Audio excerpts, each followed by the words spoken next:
En hébreu, c'est le... טוב, בוקר טוב, בשם השם נעשה ונצליח, להגדיל תורה ולהדירה בתכלית של יראת שמיים. On est aujourd'hui, je crois, le 19 Bezrat Hashem du mois de Elul et le 22 du mois de janvier. Non, du mois de septembre.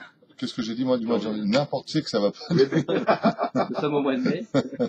Mais tu sais pourquoi, mais je sais pourquoi. Tous les matins, Non, tu sais pourquoi? Comme ils ont mis Mazgan à fond et qu'il fait un peu frais, je me suis senti au mois de janvier. Ça doit être ça.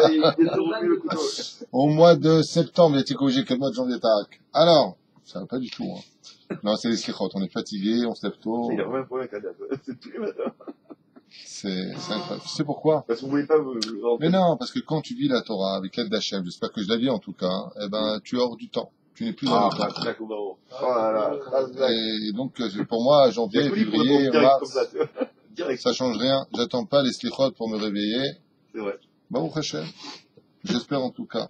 Top. On dédiera ce shiur pour l'élévation de tous les métés Israël. Tout refoua shlema לכל עם ישראל בכללם הרתימי הקדושה והטהורה. Amen. מי שיכול לעזור, celui qui peut aider sur PayPal, תבוא עליו ברכה. בכל מכל כל. להגדיל תורה ולהדירה. Paracha de qui tavo, une paracha qu'on a l'habitude de dire et de lire toujours avant Rosh Hashanah. Car comme nous le prend la Gemara, on l'a dit déjà l'an dernier, l'année d'avant. On va essayer de faire des chidushim aujourd'hui. Il y a un klal, une généralité qui nous apprend que quand on finit mal l'année, c'est parce qu'on va commencer une très belle année. Amen. C'est toujours comme ça. Et donc la Torah elle-même prend ce minag, puisqu'elle vient nous accompagner vers la sortie de cette année avec la paracha de Kitavo, où on parle bizarrement très peu de la bénédiction, et on appuiera fortement sur le nombril de la malédiction. Et j'aimerais aussi d'ailleurs, si Dieu veut, pouvoir parler un petit peu de qu'est-ce que la Torah considère être un homme qui est maudit. C'est-à-dire très souvent, le peuple d'Israël on a tous comme ça en nous, en disant « Chaz v'shalom », maudit, « Chaz v'shalom », toute la journée comme ça. Il faut savoir que la Torah, on a fait une paracha. Il y a dans le judaïsme des gens qui sont très gentils, des bons petits feuilles et tout ce que tu veux, mais dans le ciel, on les voit pas tout à fait de la même façon. Qui regarde dans le ciel les anges accusateurs? Et il les appelle Arour. Et dans le monde d'en bas, on appelle ça, on dit Amen. C'est ce qui a marqué. Argerizim ve'ar evad, qu'est-ce qu'ils disent? Ve'imru Amen. Ve'imru Amen. Amen, c'est Gematria Malach. Le mot Amen, qui veut dire adhérer, fait la même Gematria que le mot ange. C'est-à-dire que les anges accusateurs, Dieu lui-même ne maudit pas sa création. Il sait qui nous sommes, il nous a créés, il a créé en nous les forces du bien, les forces du mal, le choix. On est humain, on a le droit de tomber, on a le droit de se relever. Il faut surtout d'ailleurs se relever, on a le droit de se tromper. On est humain. Mais les anges accusateurs, depuis le début, à part Eliyahu Zacholetov, étaient contre la fabrication et la concrétisation de l'être humain. Donc eux, ils considèrent que celui qui désobéit à Dieu est un homme maudit. Tout simplement. La reine, avant de finir cette paracha, j'aimerais, Bezrat Hashem, exceptionnellement m'arrêter sur quelques versets de certaines choses que nous pourrions faire qui seraient considérées comme étant être maudits. Souvent, on a l'impression, tu sais, que la malédiction, le maudit, c'est celui qui voilà, il y a une connotation comme ça, que maudit par un gitan, maudit. Dans la Torah, c'est pas ça être maudit. Dans la Torah, être maudit, c'est celui qui s'éloigne de la Torah. Un homme qui ne fait pas Shabbat, dans le judaïsme, c'est un homme maudit. Et d'ailleurs, c'est ce que souvent on a expliqué pour ce qui concerne que les Rechaim sont inscrits dans le livre de la mort instantanément, les Rechaim Gumurim. Ceux qui sont rachats, à un très haut degré, on dit d'eux qu'ils sont inscrits dans le livre de la mort. Je m'excuse pour la qualité de l'image de ce cours. Je vois ici, c'est pas top. C'est une nouvelle caméra, mais on va la changer demain. C'est pas ce qu'il fallait prendre. Donc je m'excuse pour la qualité de cette image. En tout cas, j'espère que le son il marche. Et donc voilà, Mina Shamaim, on va étudier un petit peu ces situations qui nous endorment. On croit qu'on est Besséder, et même si le peuple d'Israël est béni, c'est un peu comme la Brit Mila, c'est un peu comme le judaïsme, il faut être capable de garder ça. Le challenge de la vie d'un juif sur terre, c'est comme pour le mariage, et c'est comme pour la terre d'Eretz Israël, c'est comme pour tout le reste, c'est comme pour une société. Le but, c'est pas de créer, c'est pas de se marier avec, c'est pas d'avoir fait sa alia. Le but, c'est de le rester. On est tous bénis quand on vient au monde. Et le problème, c'est est-ce qu'on sera capable de garder cette bénédiction sur nous?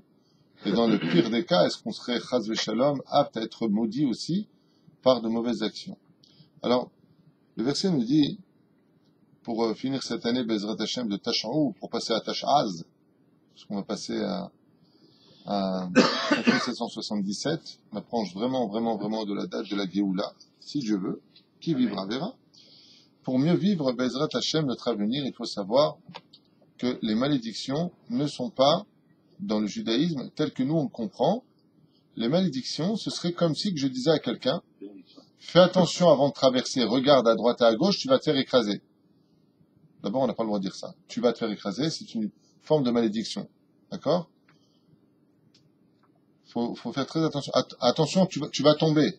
C'est une forme de malédiction. Tu dis pas que tu vas tomber, tu vas te faire écraser, tu risques de tout perdre. Ne parle jamais comme ça. Pourquoi? Parce que c'est une connotation qui est péjorative. Tu vas. Donc, je vais créer une énergie qui peut te donner réellement un coup bas, un coup dur. Ce serait pris comme une espèce de malédiction. Mais si par contre, en disant que 2 plus 2 égale 4, c'est-à-dire que mets pas tes doigts dans la prise, tu vas prendre un coup de jus, malgré le fait que ce soit à connotation péjorative, je l'ai pas maudit. Mais je le tiens au courant, sans faire de jeu de mots, de ce qu'il risque de recevoir. Je le tiens au courant, j'ai dit les mains dans la prise, en on va lui faire un sourire, mais c'est pas grave. Sur les sons, ils ont bloqué comme ça, pose à l'image. Az la reine, le fait de dire que si par exemple, le mec il veut sauter de 4 mètres ou 6 mètres sur le sol ferme, on va dire, mais tu vas te casser les jambes, fais pas un truc pareil, ne saute pas, prends une échelle. Et l'autre, c'est dire, tu me maudis. Non, je te maudis pas, je te tiens au courant que action un tel donnera résultat un tel, à moins que tu sois un homme qui vole dans les airs. La Torah, quand elle nous dit maudit est l'homme qui, ce n'est pas qu'elle vient le maudire, c'est que la conséquence de son acte est une malédiction qui le touchera. C'est toute la différence. Ve'aya kitavo el haaretz, et il viendra le temps, Bezrat Hashem, quand tu monteras en Eretz Israël. On a expliqué l'an dernier qu'il n'y a pas une joie plus grande que celle de revenir trouver son Créateur. Et étant donné que Dieu vit en Eretz Israël, et que de là, de ce point précis, il émane tout son kavod au-delà des frontières d'Israël, chez Nehemar, comme c'est marqué, Memale kol haaretz kevodo, toute la terre est remplie de son kavod. Ah bah lui, il est où? Il est en Israël. Où particulièrement? À Jérusalem. Et les yeux d'Israël ne quittent pas ce territoire, comme vous le savez, on l'a lu et relu, du début de l'année jusqu'à la fin de l'année. C'est pour cela qu'une dernière fois je le dis pour aujourd'hui, que quand nous prions de France, des États-Unis, de Chine ou d'Australie, on se tourne tous vers Israël, car quand on parle avec quelqu'un, on se tourne vers lui, on ne donne pas le dos, on se met pas de côté, on se tourne vers lui. Pourquoi tu as besoin de te tourner vers Jérusalem quand tu pries Dieu? Parce que tu pries dans la direction où il se trouve. Donc, Ve'aya, c'est aussi les lettres de Yud Ke Vav Ke. Ve'aya Kitavo, quand tu viendras près du roi des rois. Effectivement, vous comprenez bien que quand on vient s'asseoir près du roi des rois, on ne vient pas s'asseoir près d'un copain, près d'une connaissance. Quand on va dans une réception qui est de très haut niveau, alors il faut se préparer, venir avec de beaux habits, épouster ses affaires de la poussière qui s'y trouverait de la galoute. Donc on ne monte pas près du roi, s'asseoir près de lui en disant, tu sais, j'ai la nostalgie du pays dans lequel je viens. Le Créateur, le roi des rois, il te dit, quoi, t'es assis à côté de moi, tu me parles de ton Égypte, de ta France, de tes États-Unis. Mais moi je suis là, moi je suis ici. Mais il y a quelque chose de très beau qui se cache derrière tout ça, c'est qu'en Eretz Israël, il y a une mitzvah qui, comme vous le savez, l'enseigne la Gemara, le monde a été créé. Et cette mitzvah dépend essentiellement de la terre d'Eretz Israël. Chez l'onivra haolam et la bishvil mitzvat avaat abikurim. Le monde n'a été créé que pour une seule et unique mitzvah. Laquelle? Celle de prendre les bikurim d'Eretz Israël. Et donc, c'est quoi les bikurim? Le blé, l'orge et les... Oui, mais c'est quelle prémisse on parle réellement? Les shvav minim shel Eretz Israël. On parle des 7 fruits d'Eretz Israël, comme on l'a lu dans les psukim, dans les parachutes précédents. Donc on parle d'apporter ça à Dieu. Et en quoi ça, Bémet, ce serait le but de la création du monde? Étant donné que Dieu a tout créé, tout donné à l'homme, il va nous donner l'opportunité de nous faire croire que nous aussi on peut donner à Dieu. Et les Chachamim nous disent que le degré de joie le plus intense que Dieu ait créé dans les joies qui existent, que ce soit l'union entre un homme et une femme, la naissance d'un enfant, le gagner le loto ou Bezrat Hashem toujours avoir une bonne santé, se sentir bien et heureux de vivre. Il y a quelque chose de plus grand que tout cela, c'est quand tu as l'impression, en tout cas c'est une volonté divine, que Dieu te laisse croire que tu peux toi apporter quelque chose à Hashem.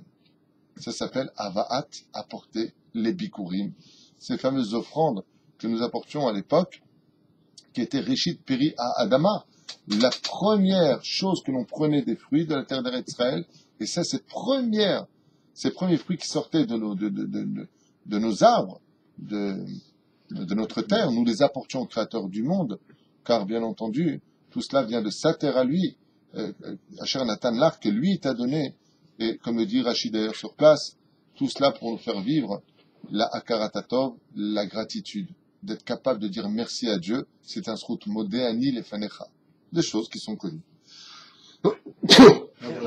Toda Rabba. Omer lanu po Arav, à propos du Sefer HaChinuch, Yishosha Mizvot Kedei La'alot Var Hashem Yitbarach al Rosh Simchatenu, ונזכור ונדע כי מאיתו יתברך ברוך הוא יגיעו לנו כל הברכות בעולם. Il dit ça, pourquoi est-ce que c'est si important d'apporter des bikurim? C'est une preuve vraiment qu'on venait voir Hachem. Tout comme quelqu'un qui a l'habitude de venir voir un souverain, il vient pas les mains vides. C'est pas joli d'être invité chez quelqu'un et de venir les mains vides, c'est du savoir-vivre. Le Créateur du monde t'a donné un champ, il t'a donné la possibilité de te nourrir. Aujourd'hui, on appelle ça dans notre monde moderne et courant, on va pas apporter le bikurim, il n'y a pas de Beth Amikdash. Donc ça s'appelle le maaser, d'apporter les maaserot. Mizvot habikurim noada l'éfuser la akor milev haïkar et atrusha shel koach votzem yadi. Il dit ici le Sefer HaChinuch, il dit que le fait de prendre quelque chose et de le donner à Dieu, c'est une façon pour toi de reconnaître que tu n'es pas celui dans le Sefer HaChinuch, que les choses sont venues de toi. C'est vrai que tu as labouré, c'est vrai que tu as arrosé, c'est vrai que tu y as planté, c'est vrai que... Mais si c'est pas Dieu qui fait germer, si c'est pas le Créateur du monde qui envoie cette pluie, comment tu peux l'avoir? Le mal d'avoir donné. Imaginez que vous aviez à travailler dans un travail difficile et que vous prenez avec vous un ouvrier. Cet ouvrier, vous allez le prendre plutôt fort, parce qu'il va vous aider à porter ce poids. À la fin de la journée, vous allez lui payer quelque chose. C'est ce qu'il dit le Sefer HaChinuch. Il dit, c'est vrai que c'est toi qui as travaillé ta terre, mais si c'est pas Dieu qui donne la force, l'énergie nécessaire pour que cela vienne, tu crois que c'est toi qui l'as fait? Toi, tu as lancé quelque chose en route. Combien de fois vous avez traité des contrats et vous venez pour prendre votre argent et vous vous faites planter? Et qu'est-ce qu'on a l'impression? Que Dieu n'est pas avec nous dans cette histoire. Ici, le Sefer HaChinuch, il te dit, le fait d'apporter à Hachem, c'est une preuve que tu as compris que même si c'est toi qui as agi, tout vient d'Hachem. En général, ceux qui se font planter, que ce soit dans n'importe quel domaine, il y a un système éducatif dans le ciel qui rappelle à l'homme que arrête de te prendre pour un ténor, c'est moi qui dirige tout. Tous tes plans, à chaque fois, tombent. Pourquoi? C'est moi qui dirige tout. Donc arrête d'être sur tes portables, arrête de croire que c'est toi qui fais les choses, arrête tes bêtises. Les gens ne comprennent pas, ils croient toujours que c'est eux. Et donc, qu'est-ce qu'il fait Hachem? Ils se retirent de leur plan, et qu'est-ce qui se passe? Les gens se plantent. Pourquoi ils se plantent? Parce que tout calculé. Je te dis, Nachon, Kilo bekochi votzem yadi. Tu as le droit de dire que tu y es pour quelque chose. Aval apporte les bikurim. Bikurim, c'est bechor. Apporte tes premières choses à Dieu. Pourquoi? Parce qu'en réalité, l'ouvrier que tu penses avoir pris, c'est lui qui t'a levé ton poids. Et toi, qui tu lui dis, combien je te dois? Il dit, attends, combien je te dois? Mais c'est moi qui t'ai porté tout ton poids. Ainsi dit le Créateur du monde. Apporte-moi tes bikurim parce que c'est une reconnaissance que tu acceptes, que ce que tu peux m'apporter, même ça, ça vient de moi. Zéperoucha d'abord. Ah, excuse-moi. Si il y a marqué que le monde a été créé pour la pensée du Courrier, et je crois que je pense que c'est Zoulon Guevara qui marquait qu'il faut que l'homme qui dise tous les matins que le monde a été créé pour lui. Est-ce que c'est pour ça que nous on est appelés les Béchor? Effectivement, la Gemara nous dit que chaque juif, le matin, quand il se lève, doit comprendre que le monde a été créé pour lui. Alors ça veut dire quoi? Ça veut pas dire que le monde a été créé pour moi. Les mecs, c'est moi, servez-moi. C'est pas ça du tout que ça veut dire. Le monde a été créé pour toi, ça veut dire que tu en es le responsable. Et un responsable, comme un Bechor, je vais te donner un exemple à quoi ça ressemble. Imagine que tu es le petit, et puis que tu es le grand. Le petit, il fait beaucoup de bêtises. Donc tu as celui qui a 12-13 ans, le grand, et puis tu as le petit qui a 3-4 ans. Le petit. Le petit met le balagan dans ton bureau. Tu rentres. Tu vas pas poser la question qui c'est. Imagine mal le petit de 12 ans faire une chose pareille. Qui tu appelles en général? Le grand. Pourquoi? Pour lui demander qu'est-ce qui s'est passé, pour savoir la vérité. Et tu dis, mais je comprends pas, tu l'as pas empêché. Tu t'es laissé avec lui, tu fais pas attention à lui. Lui, le grand, il a rien fait. Mais il est responsable des petits. Ainsi, nous dit la Gemara, chaque matin, quand un homme se lève, il doit comprendre que le monde a été créé pour lui. Le père dit à son fils, je te laisse les clés du monde. J'ai confiance en toi.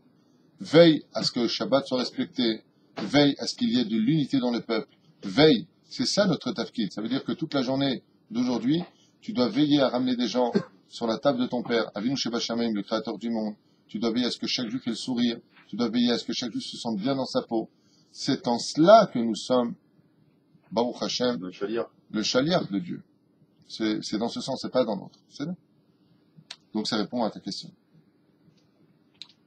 וכך יוצא ברמב"ם בעיקר הטעם מצוות הביקורים היא הכנעה והשתעבדות אל השם דבר שמו בשירת מידת התאווה, מידת הגאווה.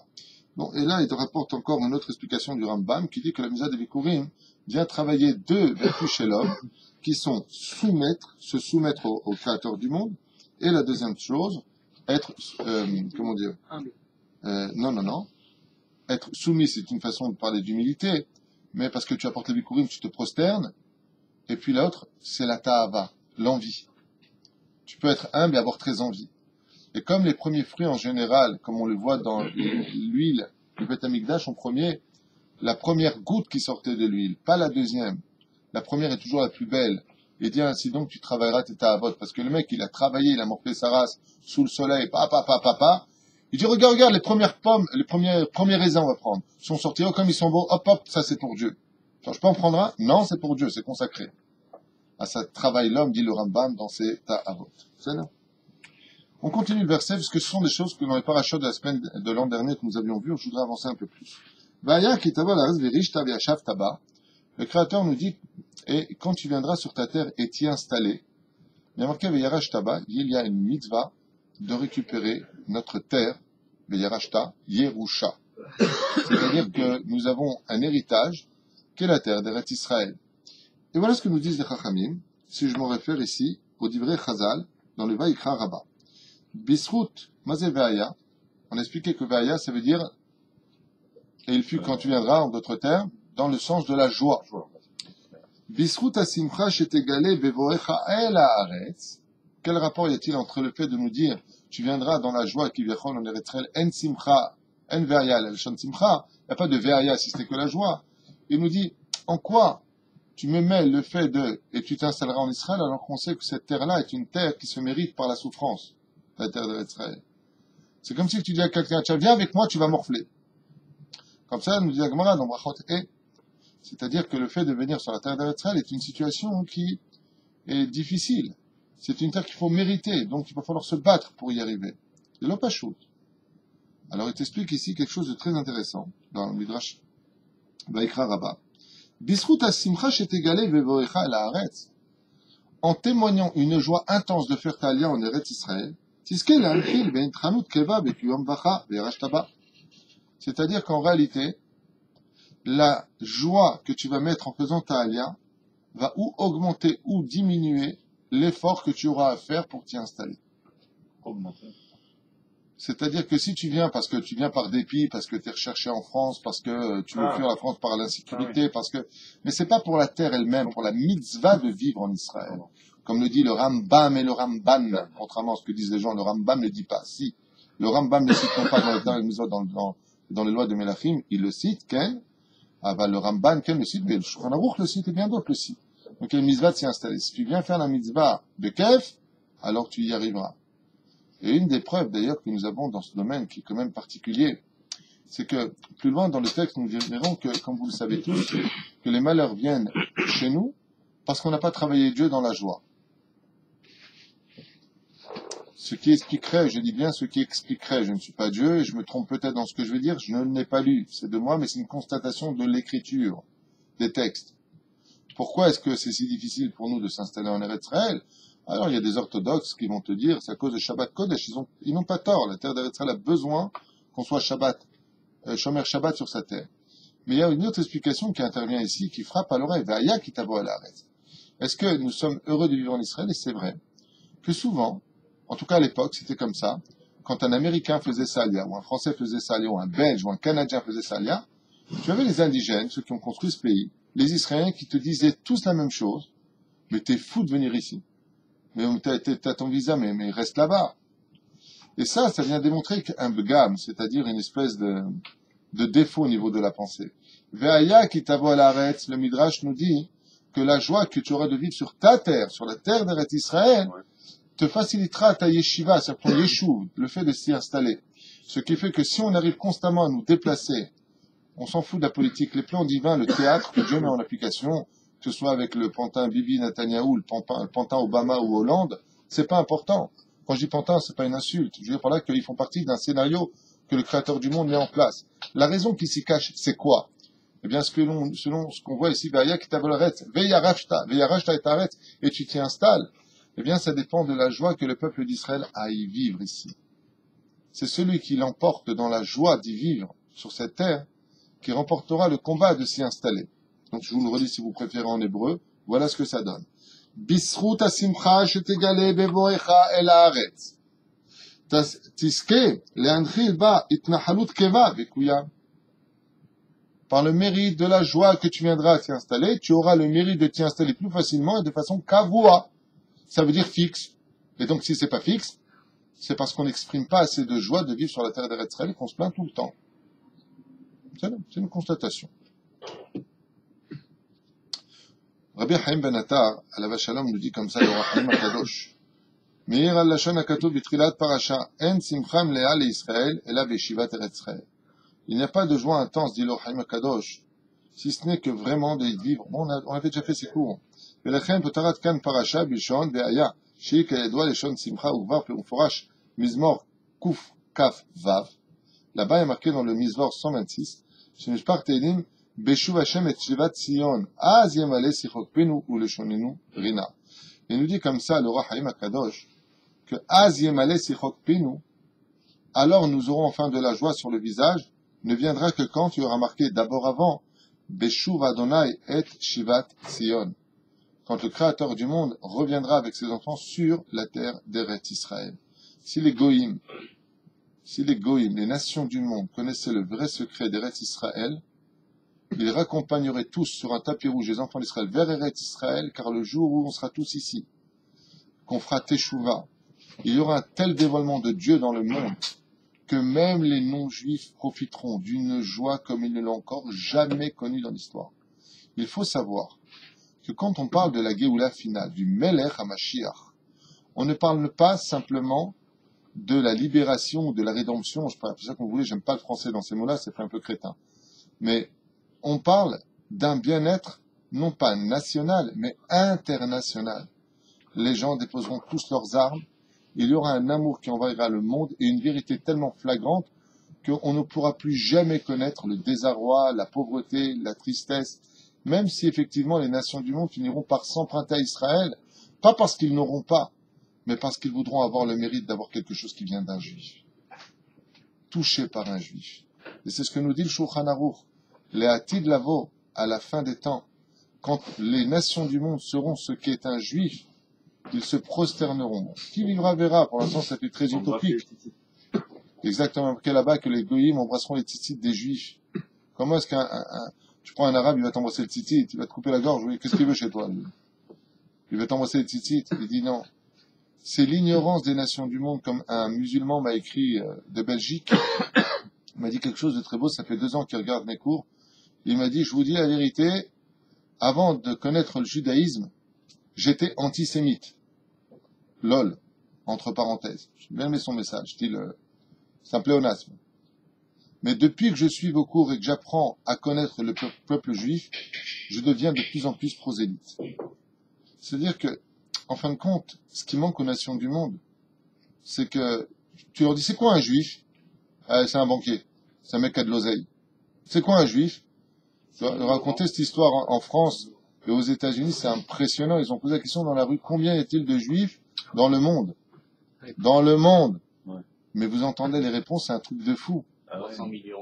Ah ouais? Ah oui, mais en France, c'était pire. En France, dans la rue, ils ont posé la question, d'après vous, combien y a-t-il de juifs en France? Et tu vois la dame qui réfléchit comme ça, dit, au moins 13-14 millions. Hein. Au moins ça, ils sont partout. Hein. On fait le bruit comme presque. Aux États-Unis, il y a eu mieux que ça. Il y a plus que 325 millions d'habitants. Ils ont posé la question à 3-4 personnes. Ils sont persuadés qu'il y a 60 millions de juifs aux États-Unis. Alors que Bessachakol, si on compte aujourd'hui le dénombrement des juifs sur Terre, on n'atteint pas les 13 millions, 14 millions. Si on retire les assimilés, ceux qui sont avec des goyotes qui ont engendré des non-juifs, on arrive peut-être à 9 millions mamages de juifs sur Terre. 9 millions sur 7 milliards et demi d'individus. Et ça, on n'est pas compris, on n'est pas connu, et pourtant on a l'impression d'en avoir partout. On est si peu sur Terre. On a le pays le plus petit du monde. On a un des pays, je parle en tant que pays, je parle pas d'une principauté ou Bruxelles ou toutes sortes de lieux comme ça qui sont considérés comme des petits États. Je parle de pays. Il est tout petit notre pays. Et même notre pays, il est coupé comme un gruyère. Et on ne parle que d'Israël dans les informations. 0,01% de tout le Moyen-Orient. Israël, la superficie d'Israël, c'est 0,01%. Alors il me dit ici que toute la superficie des restes d'Israël, c'est 0,01% de tout le Moyen-Orient. Pour vous dire combien nous représentons absolument qu'un fil dans l'histoire, et pourtant tout le monde veut marcher sur ce fil. Les religions prétendent ce fil.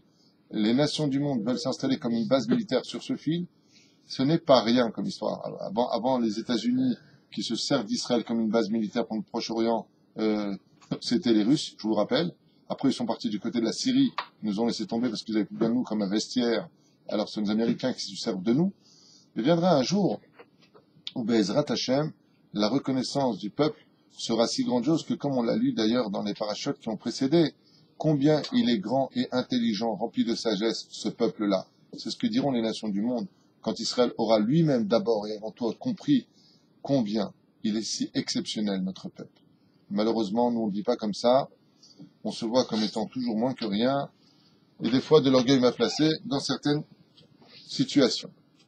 Aval Am Israël Kedoshim, Am Israël Théorim, on a un peuple exceptionnel qui traverse l'histoire, les fours crématoires, on traverse tous les pogroms, toutes les injustices internationales, tout le monde sait la vérité, tout le monde fait semblant de ne pas la connaître, et malgré tout, Am Israël Chavekayam.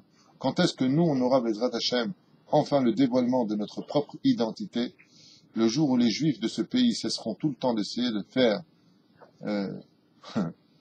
de trouver grâce aux yeux des nations du monde, et chercheront enfin à faire ce qu'il faut vis-à-vis d'Hachem, vous verrez qu'il y aura de grands changements dans notre pays. On cherche plus au gouvernement à plaire à Obama qu'à plaire à Dieu. Le jour, exactement, C'est une marionnette. le jour où on aura compris qui nous sommes et qui est Hachem, et qu'on cherchera à plaire à Dieu, alors vous verrez le changement immédiat, même dans le domaine politique. Vous le verrez. Seulement pour l'instant, on l'a jamais vu.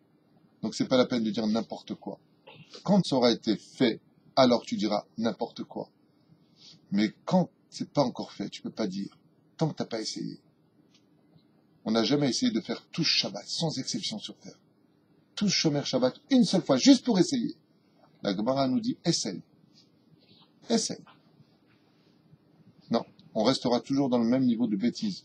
On vote la droite, on vote la gauche. On vote la gauche, on vote la droite. Et on voit que ça n'a fait que des dégradations spirituelles, mentales et morales. On est tout le temps en guerre, tout le temps en achatz. Lama. Essayons la teshuva, à la veille de Rosh Hashanah. Essayons. On verra ce que ça donne. Vaya kitavo à la arrête. On a vaya kitavo ou à la arrête. On aurait dû dire normalement, et voici quand tu viendras. Alors ça répond un peu à ta question. Qu'est-ce qu'on aurait dû lire normalement? Vaya kitavo ou? Quelle différence entre kitavo et kitavo ou? Chacun, Chacun, oui. individuel. Kitavo ou, c'est à l'échelle nationale. quand vous viendrez. Et ici, c'est marqué quand tu viendras. Donc, c'est à l'échelle individuelle. Lama. Omrim lanu rabotenu alehem shalom. Ils disent comme ça. Vaya kitavo bilshon yachid. On parle ici à l'échelle individuelle. Lama. Bekar ba'a Torah gdosha. Car la Torah a voulu nous enseigner chez mitzvat aliyah l'Eretz Israël que la mitzvah de monter sur la terre d'Eretz Israël veitnahalut et de s'y installer à l'admata sur cette terre-là, c'est la terre de Dieu. Chovat gever i.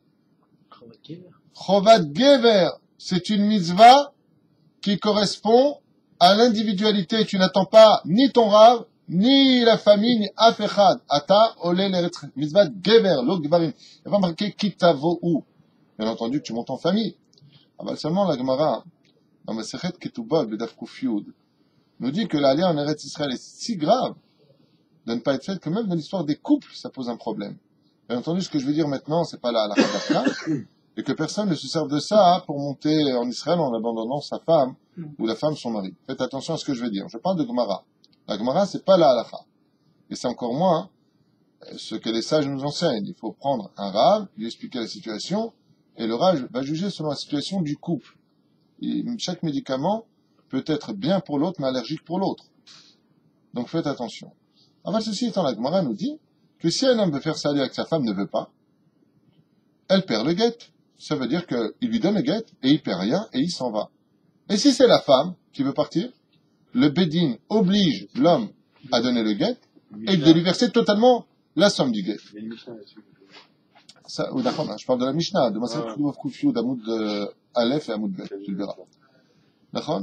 Alors, la reine, pour vous dire à quel point, ça veut dire que le Shalom Bayit est d'une importance capitale, puisque Dieu demande qu'on efface son nom pour le Shalom Bayit. Mais si un homme veut quitter Eretz Israël, il aurait le droit de quitter sa femme sans lui donner le guet, sans lui donner l'argent du guet. C'est un truc de fou. Pour vous dire. Alors pourquoi je vous en parle si c'est pas à mettre en pratique? Bah, pour vous dire à quel point la mitzvah d'Eretz Israël est importante pour Dieu. C'est-à-dire que Dieu, il dit, monte à Israël pour que tu te sépares, à la limite. Avant le mieux, c'est qu'un homme monte avec sa femme, la terre d'Eretz Israël donne de la joie. Mais il faut surtout monter en famille en Eretz Israël, pas à droite, à gauche, Chas v'Shalom. C'est juste pour comprendre l'idée de l'importance de Yeshuv Eretz Israël. Et c'est ce qu'il dit ici. Mitzvat aliyah l'Eretz Israël, veitnahalut al admata, chovat gever. Maintenant, il donne une autre explication. Il dit chovat aguf. המוטל כל אדם ישראל וכל המקדים לקיים בגופו מצווה זו, הרי זה משובח. C'est une mitzvah qui appartient non seulement à l'âme, mais aussi au corps. Et tout celui qui s'empressera de monter en Eretz Israël dans la joie pour y vivre en tant que mitzvah et non pas en tant que refuge, il vient s'installer parce qu'il veut créer son pays, il veut y participer. Asher tavi me artsecha. Il dit comme ça, vaya kitavo, vachakam mishtamesh bekatuv veyachas, shav tavi me artsecha. Et après, il te dit, tu apportes les bikurim de ta terre. Mais on a dit que c'est la terre à Dieu. Alors comment tu dis maintenant tu apporteras de ta terre à toi? Ça passe des mains de Dieu dans les mains de l'homme dans le texte. Réponse magnifique, écoutez bien.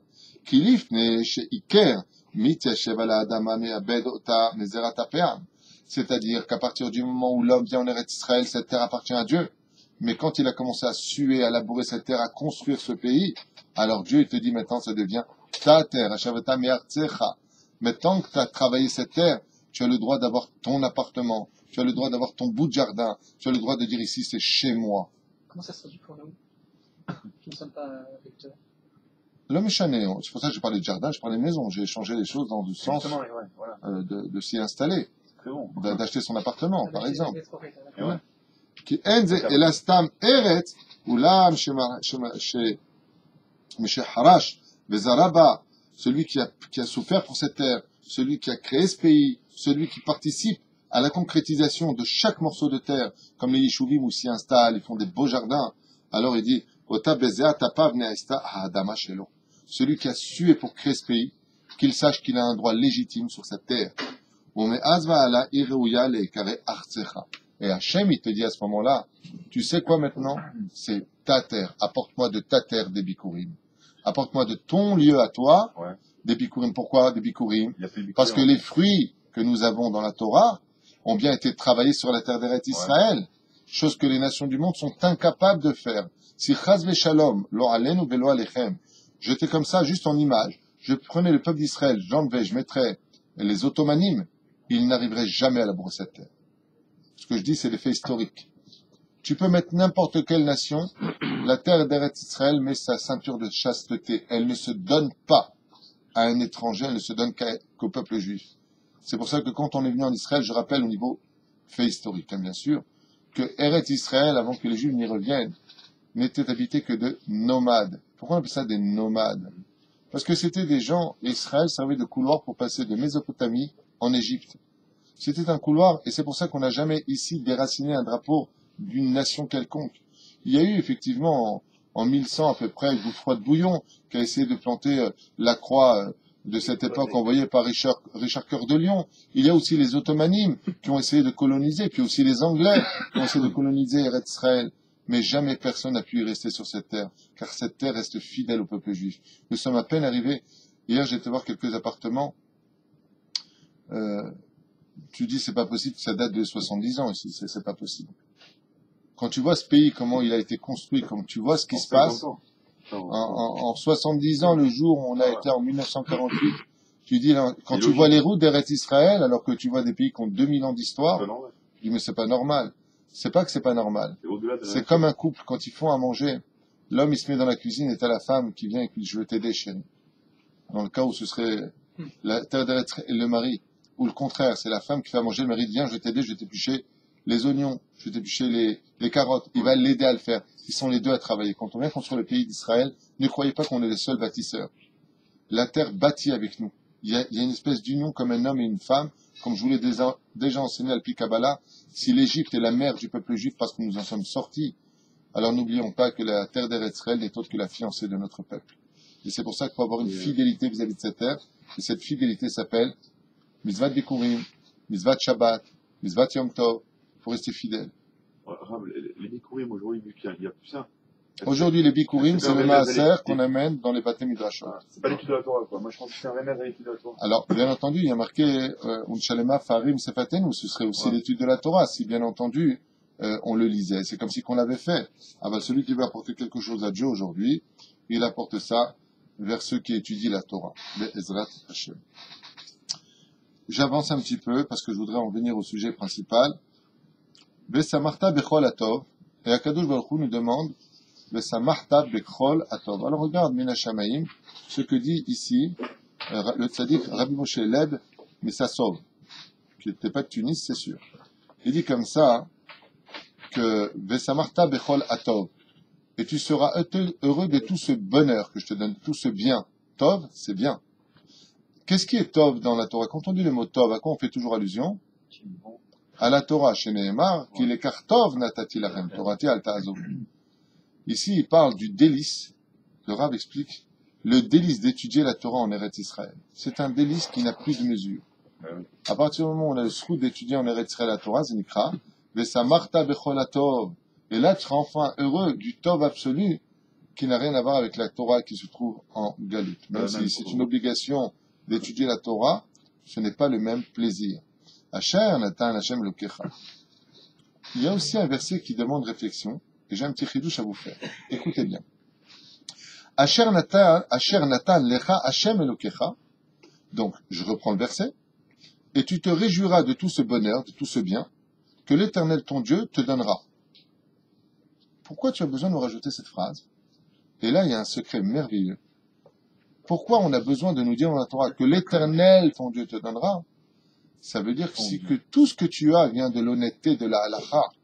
Mais si tout ce que tu as, ça vient de la malhonnêteté du forêt, de la malhonnêteté de l'arnaque, de la malhonnêteté des choses, alors tu ne trouveras pas le bonheur même en Eretz Israël. Je répète. Vesamarta bechol atov, tu seras heureux de tout ce bonheur. Asher natan lecha Hashem Elokecha. Que l'Éternel ton Dieu, lui, t'a donné, de ce que lui t'a promis, si tu restes fidèle à ses lois. Mais si ce que tu fais maintenant, ton bonheur, il vient parce que ta boutique est ouverte le Shabbat en Israël, comme à certains lieux ici, certains canonimes qui restent ouverts le Shabbat, tu ne trouveras jamais le bonheur en Eretz Israël. Même ici. Pourquoi? Parce que la terre d'Eretz Israël ne se donne comme une femme. Si une femme, elle sait que son mari est fidèle, ça va, mais si elle vient l'embrasser et qu'elle sent qu'il a le parfum d'une autre femme, elle ne l'embrasse pas, elle veut des explications, donc elle se met en retrait. Ça donne un peu ces Israéliens qui te disent, mais qu'est-ce que tu veux en Israël, toi? Viens prendre ma place, je prends la tienne. c'est qu'en réalité, il a été foutu à la porte par sa propre femme, parce qu'il n'a pas été shomer Shabbat, shomer mitzvot. C'est pas le tout que de construire ce pays, c'est pas le tout de construire une belle maison, qu'on appelle une prison dorée pour une femme qui vit seule, quand un mari passe son temps à se passer d'un endroit à un autre comme une espèce de papillon. Mais de quoi tu manques? T'as la cartise Visa, t'as un toit, le frigidaire est plein, de quoi tu te plains? Elle lui répond, tu veux que je te dise de quoi je me plains? Du Icar, le principal c'est toi. Toi t'es pas là. Toi tu m'as offert une maison magnifique, ce qu'on appelle ça une prison dorée. La terre d'Eretz Israël, c'est bien, maintenant tu es sur ma terre, tu fais un peuple, c'est bien, mais un peuple qui doit être Kadosh. C'est Goula la Kadosh Baruch Hu. C'est pas le tout de construire le pays, c'est pas le tout non plus de fabriquer tout ce que l'on fait, c'est pas le tout c'est comme un couple. Ça y est, je suis marié avec toi, ben maintenant il faut le rester marié. Et c'est pour ça que malheureusement, il y a 1 200 000 personnes israéliennes qui ont quitté le pays en 22 ans ici en Israël. 1 200 000 1 200 000. C'est pas une blague. J'ai appris ça du Rav David Menaché qui m'a dit de sa bouche. Et lui, il sait de quoi il parle. Il y a de moins en moins D'ailleurs, la preuve, il y a 500 000 Israéliens aujourd'hui à Los Angeles, sur tout le territoire.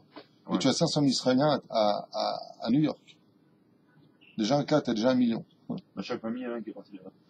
Après, du Siyata d'Ishmaïa, Asher Nathan, que Dieu il t'a donné. Si tu veux du bonheur chez toi, comme c'est marqué dans certains livres, j'avais lu comme ça, si tu viens chez toi et que ça va pas, il y a des choses qui vont pas dans ta maison, vérifie si tous tes objets viennent de la halakha. Est-ce que tu n'as pas acheté un objet volé?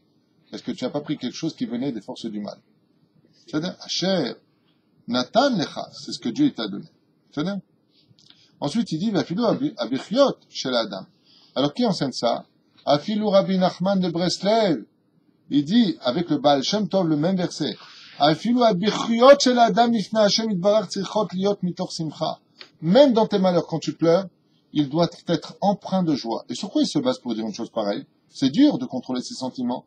Velo mitor hatzvut. La tristesse n'a pas le droit de nous pénétrer. Veremez rachetivot dans le verset des Teilim. P. Tête 89, verset Yud Zayin 17, il est marqué Beshimcha yegilun kol hayom. C'est en ton nom qu'on viendra découvrir toute la journée. Si vous regardez bien, Beshimcha bet yegilun Yud kol kaf hayom et bochia. Même quand tu pleures, vois le bien qui se trouve dans le malheur. Il y a une autre explication qui est donnée par le Maguid de Douvna, que j'ai entendu de la bouche du Rav Boaz Shalom, Shlita. Hein? Qui? Le Maguid de Douvna. C'était un des élèves du Baal Shem Tov, si je me souviens bien. C'est un très très très grand sage qui avait une force des machalim assez exceptionnelle.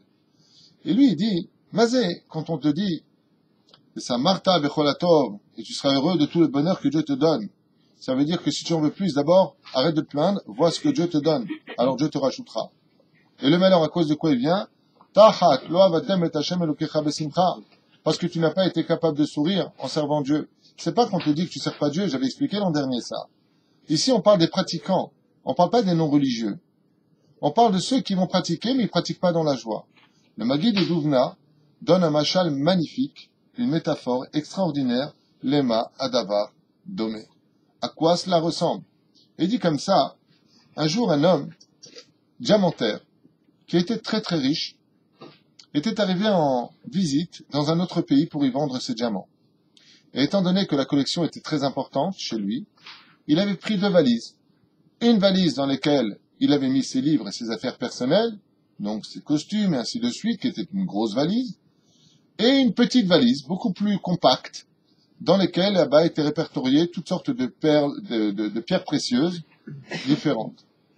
Quand il est arrivé à l'aéroport, et qu'il a pris le taxi pour arriver chez les gens qui l'attendaient, un des serviteurs qui était sur place a voulu aider cet homme d'affaires. Il a voulu l'aider. Et donc, il lui a proposé de prendre sa valise. Alors, qu'est-ce qu'il a fait? Étant très très gêné, il lui a dit, alors écoutez, la grosse valise est très lourde, moi je la prends, et vous prenez la petite. Donc là où il y avait les diamants. Une fois arrivé dans la chambre d'hôtel, et que cette personne était attendue, le serviteur, en posant la valise sur l'établi dans la chambre, une espèce de table aménagée pour cela, se retourna et se mit un petit peu à grisser comme ça du visage, il était pas bien. Il dit, qu'est-ce qu'il y a? Il dit, mais elle est vachement lourde, votre valise. Qu'est-ce qu'il y a dedans? Des cailloux. Qu'est-ce qu'il y a dedans? Mais elle est vachement lourde. Le serviteur lui dit, mais j'ai vraiment très mal. Alors, il lui a répondu, c'est pas des cailloux. C'était juste des diamants. Il lui dit, et vous n'avez pas mal? Quand vous l'avez levé de l'aéroport, l'avion, vous n'avez pas eu mal? Il lui a dit, quand on porte des diamants, on sent pas le poids des choses. Par contre, ma valise, elle, où il y a mes affaires personnelles, elle est vraiment très lourde. Moi, j'ai mal au dos. C'est ce qu'il dit le gars comment ça s'appelle, non? Le Maguid de Douvna. Il explique que il y a des gens qui ont deux valises sur Terre. Quand il s'agit de leurs affaires personnelles, il y a dedans tous leurs costumes, il y a dedans leurs affaires vraiment intimes, personnelles, ceux qui ont l'habitude de trimballer avec eux. C'est jamais lourd pour eux. C'est très important, mais très inquiet où est-ce qu'elle est cette mallette. Il dit par contre, quand il s'agit des mitzvot, quand c'est des diamants qui sont dans la valise compacte, shaharit, mincha, arvit, auditor, ça fait mal. On est fatigué. On est fatigué d'arriver pour mincha. On est fatigué de faire le birkat Amazon. On est fatigué. Attends là, sur birkat Amazon. Il dit c'est à cause de ça que les malheurs arrivent. Il dit c'est bizarre. Quand il s'agit de tes affaires, d'aller au bureau, travailler comme un hamor toute la journée, de prendre la voiture, de monter à Jérusalem, rendez-vous à Tel Aviv, de taper les embouteillages. Quand c'est pour de l'oseille, t'es toujours bien. Oh ouais, j'arrive. Oh ouais, t'inquiète pas. Je serai à l'heure. Mais quand il s'agit d'arriver à la synagogue, quand il s'agit de donner la tzedaka, quand il s'agit d'eux, il te dit, le Maguid Medouvna, ne fais pas comme ces mécharettes qui disent, mais elle est vachement lourde. Qu'est-ce que lui, il a vu? Il n'a pas vu des diamants, il a vu des cailloux. Et c'est pour ça que celui qui pratique pas la Torah dans la joie de vivre, est considéré qu'il servirait non pas, il lèverait pas sur son dos le joug des diamants de Dieu, qui sont les mitzvot. Chaque mitzvot est un diamant aux yeux de l'Éternel. Mais il aurait l'impression de lever des cailloux. La reine, chacun de nous, d'Afka à la veille de Rosh Hashanah, nous devons tous faire une introspection vis-à-vis de ce travail personnel. Et comme je le dis souvent, il serait presque préférable de faire moins de mitzvot dans une énorme joie de vivre que d'en faire beaucoup à l'image des cailloux. La reine du Siyata d'Ishmaïa, la teshuva ne consiste pas simplement à arrêter les bêtises que la Torah nous a interdit de faire, mais surtout d'améliorer les mitzvot que nous avons déjà l'habitude de faire. Voilà, je referme cette parenthèse du Maguid de Douvna pour avancer.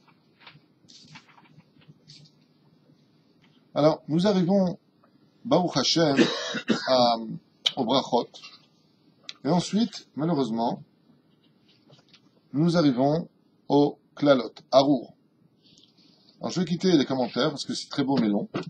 On va adresser directement au texte de la Torah elle-même.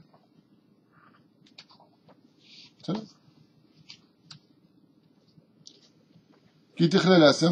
nous demande ici donc de prélever le maaser, vous savez, et de faire très attention à qui sont aujourd'hui les Lévim dont on parle dans la Torah, ceux qui étudient la Torah. Donc, il y a marqué Venatata, la Lévi, la guerre, la Yatom et la Almana. Tu donneras d'abord à ceux qui étudient la Torah, ensuite à l'étranger qui viendra sur ta terre. Yatom, c'est l'orphelin, la Almana, la veuve, la Plou Bisharecha et Savarou, qui pourront manger à ta table et se rassasier. Ve'amarta lifnei Hashem Elokecha ubiarta al Kodesh Tabaït. Tout ça, Vechoulé, on avance, le Achazil Oni. N'oublie pas de pratiquer toutes mes mitzvot, mais en garde le Créateur du monde. De les pratiquer de tout ton cœur et de toute ton âme. Et Hashem emanta ayom, comme il dit, une fois de plus, dans le texte de la Torah, le Créateur du monde nous met vraiment en garde sur l'accomplissement des mitzvot, ne croyant pas une seconde qu'Israël puisse se permettre de dire je fais pas les mitzvot, de toute façon il m'est rien arrivé aujourd'hui, car le Créateur du monde n'oublie rien. Car toi, dans la pratique des mitzvot, tu deviens un peuple de ségoula, c'est-à-dire de remède pour les nations du monde. C'est ségoula pour nous, non. Mais parce que Dieu veut se faire connaître chez les nations du monde par le biais du peuple d'Israël. Kacher diberlar velishmor et kol mitzvotav, il finit encore, garde bien mes mitzvot, Elion al kol agoim. Car, et écoutez bien ce que nous enseigne le Créateur du monde, plutôt, écoute bien ce qu'il dit ici, car Dieu lui-même parle. Je vous donne son texte. D'ailleurs, je fais une parenthèse, je suis obligé de m'arrêter.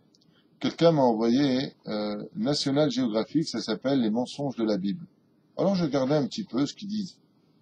Mais juste comme ça, s'il y en a un qui travaille chez National Geographic, avant de donner des émissions d'handicapés mentaux sur les mensonges de la Bible avec des professeurs, en plus israéliens pour certains, je vous en supplie, donnez-moi un coup de fil avant de déblatérer des choses qui tiennent ni à droite ni à gauche. Si vous êtes ignorant dans vos commentaires, venez voir des gens qui en savent un peu plus que vous avant de dire que la Torah, elle ment. Alors, je vous donne deux exemples pour vous dire à quel point ils sont d'une bêtise inouïe, mais c'est impressionnant. Combien la mauvaise foi est. La Torah se contredit. Noé a envoyé un corbeau. Noé, juste en face, a envoyé une colombe. Et ils font comme ça les textes. Si c'est n'importe quoi, la Torah a été écrite par 4 hommes. National Géographique. Yarkbar, on dit en tunisien, espèce de kéver, tombe. Ou plutôt, si tu préfères, handicapé mental de très haut niveau. Viens poser la question. Les mains d'avoir nommé. La Torah, elle dit ouvertement, au début, il a envoyé un corbeau. Le corbeau, comme l'explique le Midrash, n'a pas voulu retourner, il a pris une colombe. C'est pas une contradiction, ce sont 2 temps différents. Ensuite, il a marqué 40 jours et 40 nuits à propos du déluge. Ça, c'est les réponses de Kita Aleph, hein. Ton fils de 5 ans, il pourrait répondre. Hein. Et dans National Geographic, ça s'appelle ça les mensonges de la Torah. Mais pose des questions. Quand t'es pas médecin, tu vas pas donner des leçons de morale sur la médecine à des professeurs. Alors la prochaine fois, si quelqu'un a l'idée comme ça d'essayer de prouver que la Torah est fausse, j'invite volontiers à venir se mesurer face à moi, des kefs, sans préparation, j'aurais pas besoin, parce que pour l'instant, tout ce que j'ai entendu là-bas, de ce qu'ils racontent, c'est un monticule de bêtises. Ils osent dire que la Torah est ment. L'eau dit 40 jours et 40 nuits, mais voilà, c'est marqué 156 jours plus tard. Effectivement, c'est le temps de la résorption de l'eau. Elle a mis presque ce temps-là pour être absorbé, non pas que la pluie elle tombe. Alors, je veux bien qu'ils essaient de montrer des choses, mais pour l'instant, que toute personne qui croit que la Torah ne dit pas des vérités, qu'elle vienne tout simplement en débattre, au lieu de marquer ce qu'elle pense. Viens prendre des réponses chez ceux qui les ont, au lieu de déblatérer des bêtises toute la journée.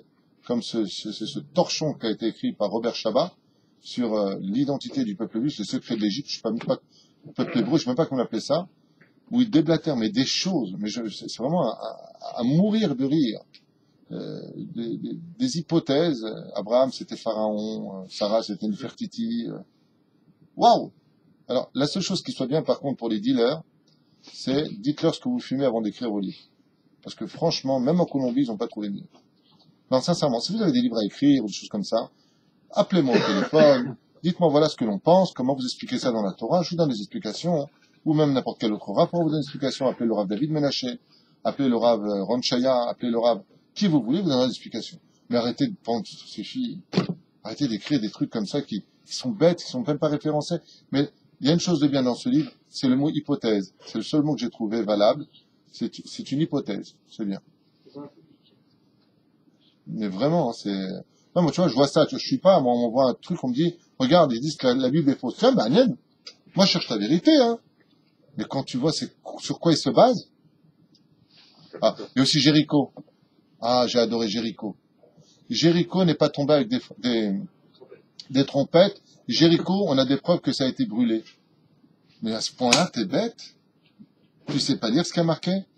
Il y a marqué noir sur blanc qu'on devra brûler toute la Vodazara. On a mis à feu Jéricho, c'est marqué dans les textes. Mais les murailles sont tombées avec les trompettes. Ah non, donc, étant donné que ça est brûlé, le feu brûlant la matière, les molécules s'évanouissant dans l'atmosphère, ça a donné tout simplement que le ciment, le poids, qui réunissait les pierres et qui fait tomber l'amiant. Mais arrêtez. Faites ces émissions-là pour aveugles, sourds et malentendants. Ce serait bien. Mais sincèrement, c'est pas une blague. Celui qui a des preuves pour lui que notre Sainte Torah est fausse, avant de dire quoi que ce soit, viens voir mes enfants qui ont 12, 14, 15 ans, ils te donneront les explications sans émouna, hein, sans foi, juste au niveau de l'étude des textes. Parce que si tu t'en réfères au texte, alors au moins sache bien l'étudier. Comme toute la chrétienté qui a basé l'histoire de Marie la Vierge sur un des textes d'Isaïe, où ils traduisent le mot jeune fille comme étant vierge. Alors que moi-même j'ai regardé dans tous les sens du terme, ce nom-là ne veut absolument pas dire vierge, mais tout simplement jeune femme. Voilà, une jeune femme. Alors, ils traduisent, ils comprennent rien à ce qu'ils écrivent, ils en font des religions, ils s'inventent des trucs. C'est vachement sympa, mais juste, venez voir le peuple qui sait, le peuple juif connaît l'hébreu, c'est notre langue, la Torah nous a été donnée à nous, on est né dedans. Donc venez nous voir, Bezrat Hashem, au lieu de déblatérer constamment, ouais, la Torah c'est marqué comme ça, donc si c'est comme ça, comment ça se fait que c'est comme ça, alors je jette tout. Non, non, jette rien.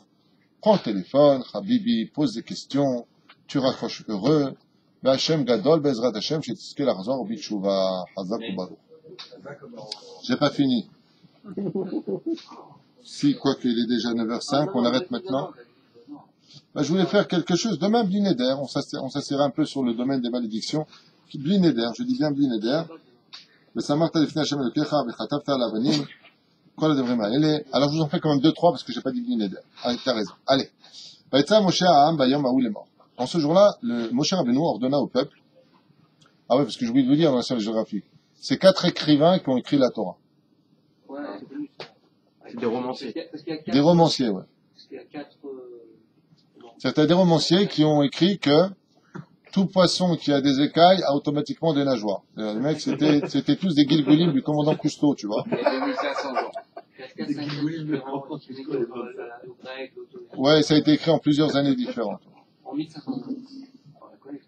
Ils ont écrit Rachi et tout, ils sont forts. C'est Ils avaient le droit à connaître. c'est pas Kadash, c'est pas nouveau. Non, mais moi, je veux bien, mais moi, je suis pas inquiet pour moi, David. Moi, je suis inquiet pour des gens qui regardent ce genre d'émission, qui croient en peine à la Torah. Mais t'as pas compris. Moi, à qui je m'adresse en parlant de ça?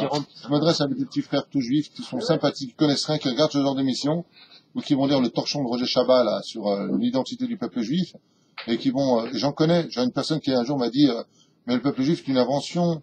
J'ai dit, ah bon, sur quoi vous basez? Ben, t'as pas lu le livre? Viens faire un débat, puis on en reparle. L'ignorance finit par tuer. Ne l'oubliez pas. La Torah nous a été donnée pour qu'on soit des Talmidei Chachamim. L'intelligence de l'homme, c'est de s'instruire. Et ce sont des gens qui basent tout sur l'hypothèque et qui se remettent en question tous les 1000 ans. Vachement sympa. Et là, il y a Amdou, les Barech et Ta'am al-Argerizim Bavrechen. Et voilà ce qu'il nous dit.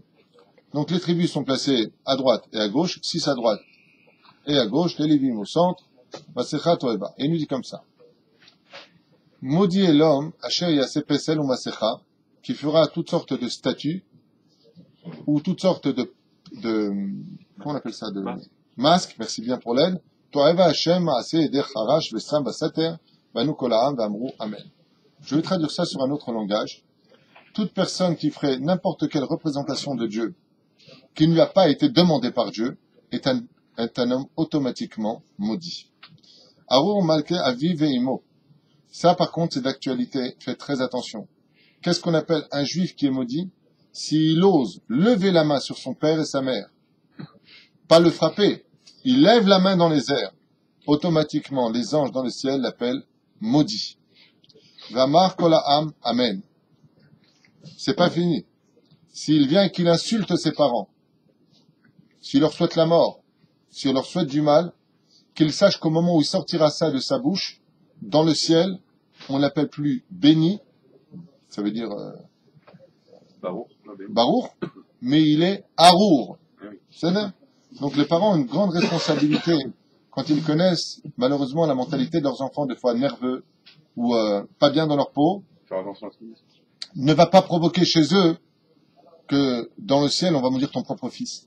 Si ton fils il est pas bien, il est en train de casser les trucs à la maison, c'est pas le moment de venir le voir, il va faire qu'est-ce que tu veux te battre toi? Il te fait ça. Tu viens d'apporter une malédiction sur ton propre fils. Et ton fils c'est ta chair. Donc, sois surtout pédagogue et intelligent avant d'être vrai et d'avoir raison. Ton papa, quoi. Avant, mais c'est que vous voudrez où? Maudit est l'homme qui prend la propriété d'autrui.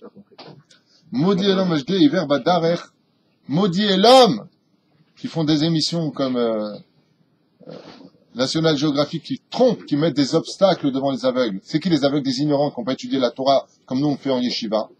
Eux, ils se retrouvent face à des murs, ils sont ignorants. Maudits sont ces gens-là qui leur mettent des obstacles, qui les trompent. Maudits sont ces livres-là qui osent inventer des théories sur l'histoire d'un peuple qui ne fait que représenter sa propre carte d'identité sur une terre qui nous a été donnée, de Canaan.